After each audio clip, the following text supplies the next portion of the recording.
Hello there, viewers. Welcome back to The Attraction Code, the channel that is dedicated to helping you live your best life. In our last video, we began the journey towards self-discovery by inviting you to think about who you really are without any labels or identifications. We emphasized that a person's name, age, location, and other external factors do not define who they truly are, and that true self-discovery is the key to a fulfilling life. If you missed that video, that's okay. You can always go back to watch the part 1 on our channel. In today's video, we are going to continue the journey into self-awareness.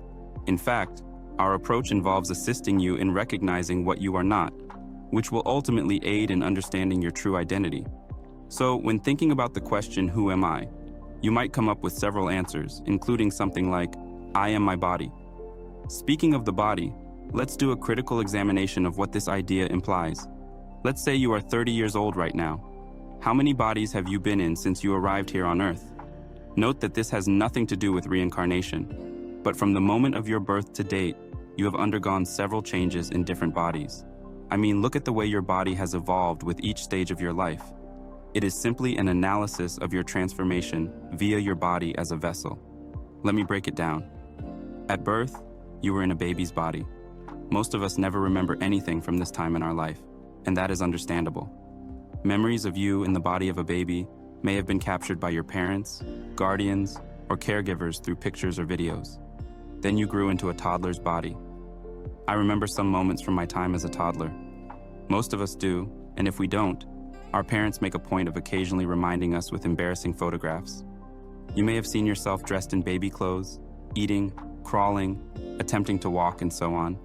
Then, you kept on growing, and before you knew it, you were in a 10-year-old body, adapting to society.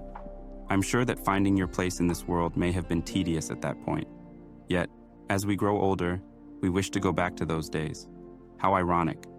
Unfortunately, we cannot turn back the hands of time. Instead, your growth progresses, and in the twinkling of an eye, you are in a 20-year-old body. I still recall how young and vibrant I felt in my 20-year-old body. I was athletic and could perform all sorts of acrobatic moves, none of which I would attempt in my 30s. My body is not as flexible or fit for gymnastics as it used to be. The Greek philosopher Heraclitus was right when he said, change is the only constant thing in life. Now, you are in your 30-year-old body, which is quite different from the first few bodies you had. Soon, you will be in your 40s and then your 50s.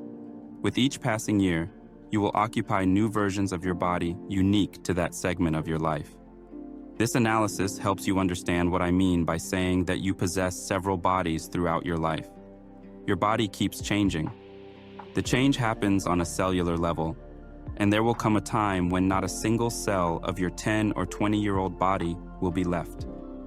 It is estimated that the entire human cell is replaced every 7 to 10 years. Although this can vary depending on factors such as age, lifestyle, and health status. Different types of cells in the body have different lifespans and rates of turnover, so the replacement process is continuous and ongoing. For example, some cells in the lining of the gut are replaced every few days, while some brain cells may last a lifetime. When you were 12 years old, didn't you look in the mirror and see a 12-year-old body? Well, I certainly did.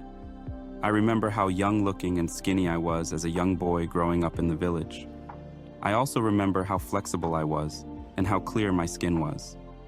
This question also applies to every year of your life till date. When you look in the mirror, the image you see is just a reflection of the body that houses you as your years of existence progress. So, this brings us back to the original question at the beginning of this video. Who is that you who keeps occupying the new bodies throughout your life? Who is that you that remembers being in different bodies? Who is that you that is unchanging? Who is that you that remains constant in the midst of all the bodily changes? Who are you? You should pause here for a moment and really think about this question. In the next video, we will continue your self-awareness journey, so be sure to subscribe and hit the notification button so you get notified when we release new content. Until next time, keep reflecting and exploring your inner self. Remember, self-awareness is an ongoing process, and it requires effort and patience to truly understand yourself.